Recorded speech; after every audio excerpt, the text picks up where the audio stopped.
Hi everyone, welcome to the Unfair Life Stories. Thanks for joining us. Today we've got a brand new story to share with you. So let's begin. Bought a baby monitor and accidentally caught my wife cheating in our child's room. So I got revenge by using it as evidence to win our divorce and destroying her business. I, 35M, and my wife, 33F, have been married for almost 7 years now. We met at a local fair, I asked her out, and things basically took off from there. It's been a good relationship and a good marriage, and we have our ups and downs like every other couple, but generally speaking, we have a very wholesome relationship, and I have always been very thankful for that. We weren't trying for a child for a pretty long time because we wanted to make the most of our relative youth while we still had it. But last year, we decided to change things up. My wife, let's call her Sophia, got pregnant, and we had our baby at the beginning of the year. I've always wanted to have a kid, so when my daughter was born, it was genuinely the happiest moment of my entire life. There's nothing that I can say to describe it beyond that. Adjusting to parenthood is hard though, and it became pretty clear how much it ties up your life. If you don't have dependable friends or family around, it becomes really hard to have a day to yourself unless you're open to paying a nanny to take care of your kid. That was an expense that me and my wife really can't take on, so we passed on that. But anyway, it was clear that if we wanted to go out to eat at a restaurant, we would need to arrange with someone to watch the baby, and it really wasn't that easy since we don't have many family members living close by. I'm not complaining, I'm just explaining how things were. It was because of the way things were that I decided that we needed to get a baby monitor. If the baby was sleeping, as babies tend to do for very long times at a go, we could potentially go somewhere extremely close by and rush back if the baby started to stir or wake up. I know on paper, it sounds irresponsible, but honestly, not having any spontaneity was starting to weigh on us. I discussed it with my wife, and she was apprehensive about us leaving the baby at home for extended periods, but I told her that we would never go hang out anywhere that was more than a 5-minute walk from our place. Ultimately, we left the decision hanging, and I expected that we were going to talk about it again at some point. Sophia works at a place of her own on the corner of our street, selling flowers and floral arrangements. She's always been a creative type, and she has always loved flowers. So I basically lent her the empty store, which my uncle left to me after passing away from cancer, to use rent-free. I had no idea what I was going to do with it, and her having such a well-located store was definitely going to be to both of our benefit. She has a couple of girls who work for her, so she doesn't always go to work, but she does on most days. I work remotely, so it works perfectly for us. On one of those days that she did, I decided to buy a Wi-Fi baby monitor on Amazon on a whim. I did recognize before I purchased it we hadn't both concluded and agreed on getting it, but I really felt like winning her over wasn't going to be some kind of big ordeal. It came the next day when she was at work again, so I set up the little camera in our baby's room. If the lights are on, it's very easy to notice it, but when the blinds are drawn or the light is off, it's not that easy to see it. The camera connects to the Wi-Fi, and I can use an app on my phone to check the monitor no matter where I am, which is pretty cool. After setting it up, I went right back to work, and honestly, I somehow forgot to tell her about it when she got back.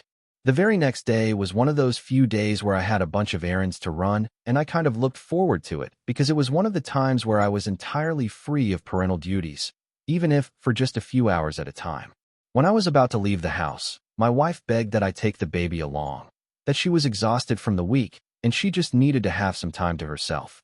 I won't lie, I was a bit bummed at that. But this wasn't the first time that she asked me to take the baby along, and I wasn't able to the last time she asked, so this time around, I agreed.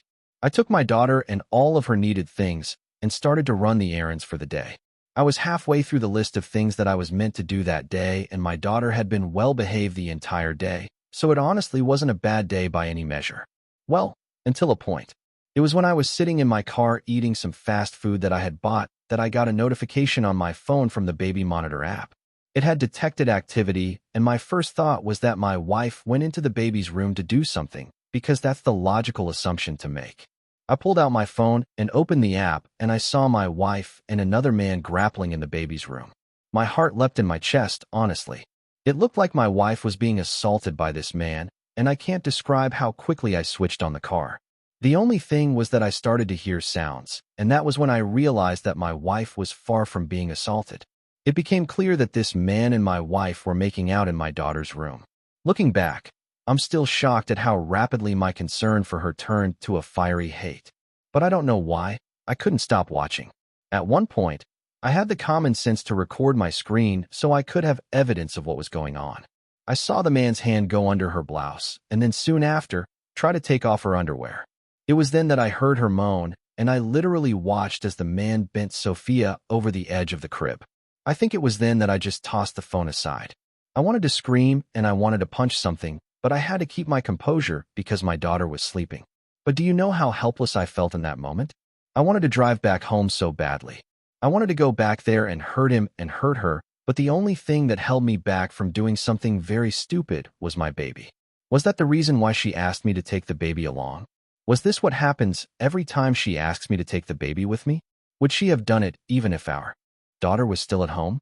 My wife and another man were being intimate in my daughter's room, and that was the part that disgusted me the most, to a level that I struggle to actually describe.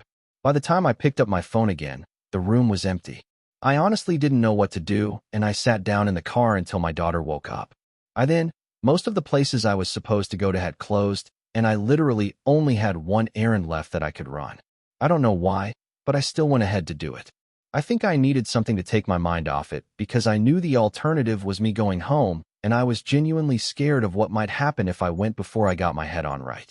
Eventually, I went back home, and while she was concerned about me getting back home so late, I made up some stupid excuses that she bought. I really wanted to confront her, but I had to use every ounce of my self-control not to because my emotions were way too charged. I waited till she went to sleep, and I sat in the living room until daytime. This is where I really need help because I'm freaking losing my mind. This was 2 days ago, and I've been struggling not to completely tear into her, especially because I have the advantage of evidence. She noticed the baby monitor yesterday, and I told her that I had just bought it so that she wouldn't suspect that I was onto her. Again, I'm still so disgusted that she did that in our baby's room, and I also don't know how to express how shocking it was to see things play out that way, especially since I had no idea whatsoever that she was being unfaithful. I wouldn't have guessed it in a million years. I think I am going to confront her about it, but I really want to be assured that's the best move to make. I want to hear what you all have to say, because I'm in the worst position to be making logical decisions right now. Everything I do will be completely fueled by emotion, and I want to avoid that. So let loose, even if it's to call me a fool for not rushing back home right away. Edit 1. Okay, so yes, I might be a fool for not rushing home right away, as many of you are pointing out. But honestly, not only was I not in the right mental place to be confronted with my wife and affair partner, but I had my daughter with me, and I think it wouldn't have been smart for me to take her into such a dangerous atmosphere. My daughter held me back from doing anything stupid at that moment, and I'm still thankful for that, because she could have gotten hurt if things went out of control. Edit 2. So the general consensus seems to be that I should confront her already and stop wasting time. So yes, that's what I'm going to do, and I'm going to do it tomorrow morning. I can't keep this inside me for any longer. And I also saw some people saying that I should check her phone, but that part will be hard. Her smartphone is almost always on her. I think it is better for me to come at her straight, so that's what I'll do. Update 1. So, I'm back with an update on the story where I caught my wife cheating on the baby monitor. I confronted her about it, and it feels good to have been able to let out all that emotional baggage, but I'm also very hurt by the entire thing. Let me try my best to recap what happened. That morning, when Sophia woke up, I gave her about an hour before I asked her to sit down so that we could talk. She seemed worried and kept asking me if something was wrong, but I didn't say anything in response to that. I started off by telling her when I had bought the baby monitor, but she just looked at me confused. I said nothing, and she only replied with a drawled okay. Then, I told her that the baby monitor was already operational on the day that I ran errands. She still looked at me confused, and I really didn't want to say anything. I was simply just looking at her, and I could see the exact moment that she mentally recollected what happened that day. She jumped up slightly in her seat out of shock, and she covered her mouth. We sat there, her mouth covered like that, for probably a full minute. I could see that she was struggling trying to figure out what to say, but I really didn't want to give her the opportunity to rehearse something. So I asked her, "Why did you cheat on me with that guy?" She started to cry and she kept trying to speak through it, which was making her entirely unintelligible. I asked the question again, and the same thing happened. She didn't have a real answer to the question, quite obviously. She couldn't use the female favorite "you were never around," because I was always around. I continued my question and I asked her who the man was. At that point, she started to sob even louder and it was pissing me off. This went on for almost 10 minutes before she finally started to calm down. I asked the question again, and it took her 2 minutes of shaking and burying her head in her palms before she spoke. He's nobody important. He was important enough to be able to get in your panties. He's just some guy who came by the store. He wanted to buy flowers for his. I already knew what the next word was, but I waited for her to finish. For his wife. I laughed at that because not only was she cheating on me with some nobody in my daughter's room, but she was also messing around with a married man as a married woman herself. It actually disgusted me. There's no other word that I can use to describe it. I asked her what his name was. First, she said she didn't know, but I told her that was a lie. I knew that she knew at least his first name, if not both names. Eventually, she told me his name, and I made a very solid mental note of that. Let's call him John Carpenter, for fun. It was a more unique name than that, though. Then, the last question I asked was, why did you have to do something so disgusting in our daughter's room? Do you have no morals? I mean, obviously not, but I still had to ask her. It was infuriating every time that I thought about it. She didn't say anything, and I was honestly shocked by the next thing that she said, and it is still as bafflingly stupid now as it was then. You didn't even wait for me to say yes to a baby monitor. I blew up at her. So now it's my fault? Because if I didn't buy the baby monitor, you would still be able to have sex with a man in our daughter's room right against her crib? I'm the villain because you were cheating with somebody who just happened to buy flowers in your store? A man with a wife?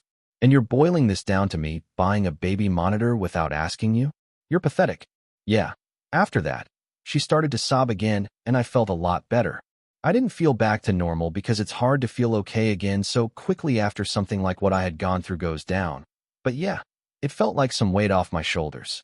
For now, I've kicked Sophia out of the house, and I don't know how to proceed. I know a divorce is a must, but somehow, it really isn't enough for me. I need to do more and hurt her beyond that. I just need help figuring out the best way that I can potentially do that, so I'm open to all the suggestions that I can get. Update 2. I'm back, months after the fact, and I'm the happiest that I have been in a very long time. I was the guy who made the post about my wife Sophia, who I caught cheating on me, thanks to a baby monitor that I bought. I'm glad to bring you all one new update, and what should be the final one in this entire story.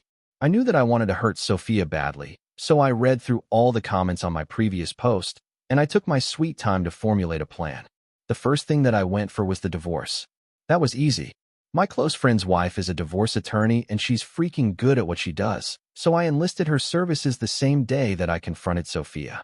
I had the video evidence of her cheating, and I was told that it was going to come in useful for the trial. The fact that she had asked me to take the baby that day also showed that she had planned to cheat, and it was very likely not the first time either. When the divorce papers were ready, I specifically gave out Sophia's work address, which is that same corner shop that I lent to her to use for her business. I wanted her to be embarrassed, and while I wasn't there to watch her get served, I hoped that it was a bad look for her and the customers that must have been there at the time. She called me the same day that she was served, begging that we talk things over. I told her there was literally nothing for us to talk about because she wouldn't have anything more to say to me than several sorries, and that was the last thing that I wanted to hear. When it was time for the divorce proceedings to begin, the first thing that her lawyer wanted to go for was the store. Its ownership transferred to me after my uncle died, and that was the asset that she was fighting tooth and nail for. We had a car, though not a fantastic one, and we rented an apartment. That was clearly the most valuable thing we owned between the two of us, and I think that was very clear to the judge as well. In fact, that was the one thing that I knew I had to have. My lawyer, bless her soul, really drove home not only how disgusting my wife cheating so soon after having our first child was, but all the other aspects that made it worse, like the location, the premeditation, and the fact that this probably wasn't the first time. She said that giving her that corner store would be like rewarding her bad behavior, and that wouldn't set a good example. End of the day, I got it all, though I gave up the car since I was keeping the apartment. The judge said that it would help with coming to pick up or drop off the child. The custody part didn't go as nicely as I would have wanted since we ended up with joint custody, but it's fine. I also don't need to pay her a dime, because thankfully, in my state, her infidelity was allowed to play a major part in the judgment. Here's the part that was finally able to heal my wounds. Remember John Carpenter? The man that my ex-wife cheated on me with? I found him on Facebook. It took me 2 minutes to find his wife, and I messaged her. I explained the whole situation, including the fact that I had explicit footage of her husband and my wife, and she said she was interested in seeing it, since she didn't believe me at first. She certainly believed me after. I had to do a lot of consoling, but it seems like things are going to hit the rocks on that side of the sea, and that makes me happy. Poor her though. She'll end up better off eventually at least, like I have. The next thing was me letting my ex-wife know that she had 30 days to vacate the store. I walked into the store and told her this face to over a month after we divorced, because I wanted her to let her guard down, and it worked beautifully. She cried and even offered to start paying rent for the spot, but I said no. My eventual plan was to rent the place out, but I absolutely refused to make her my tenant. Nah, I needed to make sure that her lovely shop was no more. Sure, she could carry her brand elsewhere, but at least then she'd need to pay a lot to make it work, and that is fine by me. As I type this, that store is vacant, and I'm looking for a proper paying tenant. Her IG page still says that the store is closed indefinitely for renovation, but I'm glad that I know that's a lie. She's trying to save face, but it's not working very well, as it is now very evident that the physical location is no more. She's called me about 3 times in the past month simply to ask me to forgive her and let her use the store again, but I'm not swaying on that. Not at all, and it makes me glad. This is really the happiest I've been in a while, and it sucks it has to come through revenge, but it is what it is. I'm glad I got to hit back at her in the end, and I'm glad it is hurting her just a fraction of the amount that it hurt me. Now on to the next story. Story 2. Volunteered at a charity shop for months and ran it alone, but when I applied for a paid job, they gave it to the boss's friend's daughter and offered me an unpaid promotion instead. I've been volunteering in a charity shop since about August last year. I initially started to get myself back into a routine and work ready for being out of work for so long. I really enjoyed it, and it's given me so much confidence. Unfortunately, the manager had to sick leave because she needs an operation. The assistant manager handed in her keys and quit because no one from the other stores would come in and help or cover a day for her, so she was basically doing everything. The shop had to close for a while till they found someone else. When they did, I came straight back because I had started to fall backwards in myself and needed the routine again. The new, floating manager, let's call Mary, is 19 and had no idea how to run the shop. Her mom is the company's customs manager for this area. She is also best friends with another lady who runs one of the other shops. She has 2 daughters. One is running another shop. This is not a family-run business. At first, it was very unwelcoming, and they changed how we worked. I gave it time because obviously she's new to this and doesn't really talk to anyone. Eventually, over time, we became friendly, worked well together, and have a laugh. A new assistant manager had been hired who is absolutely amazing, and we get on very well. He has recently gone to another one of the stores to run it as manager. His job became available, so I asked about applying. Mary got really excited and wanted me to apply. She helped me with interview questions, gave me the opportunity to run the shop for a few days completely on my own, which went very well. At first, she wasn't doing the interviews. It was her mom and someone else. When it came closer, I got informed that her and her mom was interviewing me. I got excited because I thought I was a shoo-in, as Mary had expressed if she could pick, then it would be me. A day before, I found out that the lady's other daughter was applying too. I knew from then on it didn't matter what I said or did, I wouldn't be getting it because they are all very close. Mary's mom rang me to say I didn't get it, the other girl did, making out it was some random women. Even though I know it's the daughter, but that I did very well and they wanted to make me lead volunteer. I have been there for months, run it on my own, cashed up, opened up, everything. I know how to run it better than Mary does. I want to lead because I feel like I've been screwed over. I'm going to complain to the higher up because I feel it's unfair to basically say I have the job, but then give it to your best friend's daughter. Comments. Rare selection 23 to 48. Don't bother complaining. Don't bother going in again. NTA Magdovas. Don't bother telling them. Let them work it out for themselves. Old_web 8071. Complaining probably won't do any good. Best bet is to walk away and find a job that pays, or some other charity until you do. And don't give a notice.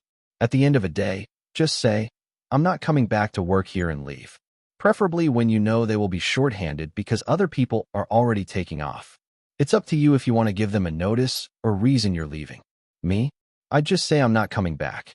Foolish Pleasure 99. Yes, don't complain, leave. Any notice up to you. They will quickly learn nepotism is not a management strategy, will suffer, and will cover that all up or chalk it up to learning on the job. I do not see anyone reaching out to admit they made a mistake, and if you stay, you're just a doormat, and will have to run the place without pay or recognition. Update. Thank you for all your messages. I didn't expect anyone to reply. I left, I went in, and it was really awkward. So when I finished for the day, I told Mary this is my last day. She was shocked and didn't really know what to say. I walked out knowing that most of the other volunteers will probably leave soon too, either for paying jobs or because they are getting annoyed with how it's run. I'm also going to tell the higher-ups about it because I don't want them to get away with it.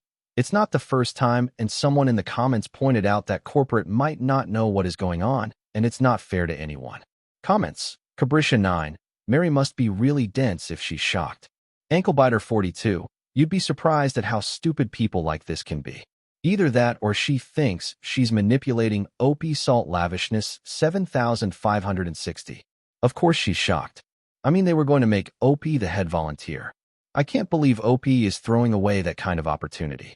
Screw that money. Everyone should be scrambling for those unpaid volunteer hours. /S Stephen Allen 1977. Honesty, this was the best course of action for you. If you are in the UK, it does not sound like there was a fair recruitment process, given that there was favoritism to someone who did not have experience. Utah Cyan, Nepo hires. Happens everywhere. They usually end up in disaster, but you have to wait for the disaster for anything you change. Deleted. If it's a large company, they will not happy that a relatively nothing person, the mother, is pissing up good people for her little Nepo babies. Fries with shake booty. Even though I know this happens, it still makes me angry. Hi. Person who knows how to run the store. We decided the better candidate is the person who knows nothing. However, we'd like to give you a sparkly title and more responsibilities, zero pay. Cool, right? Fries_Fox_9163. They're trying to protect their backs. They needed someone else applying so they could say they followed the proceedings and selected the best applicant. In this case, as OOP was highly qualified, if the nepotist protege was selected, she must be a great candidate. So Mary cast the bait, and OOP bid it. And OFC, they wanted to give OOP some crumbs. They didn't want to lose her. Fiskidi, OOP was already giving them maximum effort for nothing. They weren't ever going to pay her. Dave024, yay, most of the comments seem to be glancing over the fact she was just volunteering there. It's not surprising a business wouldn't want to give up an employee that was working there for nothing. Share your thoughts in the comments. If you like this story, subscribe to the channel and give us a like.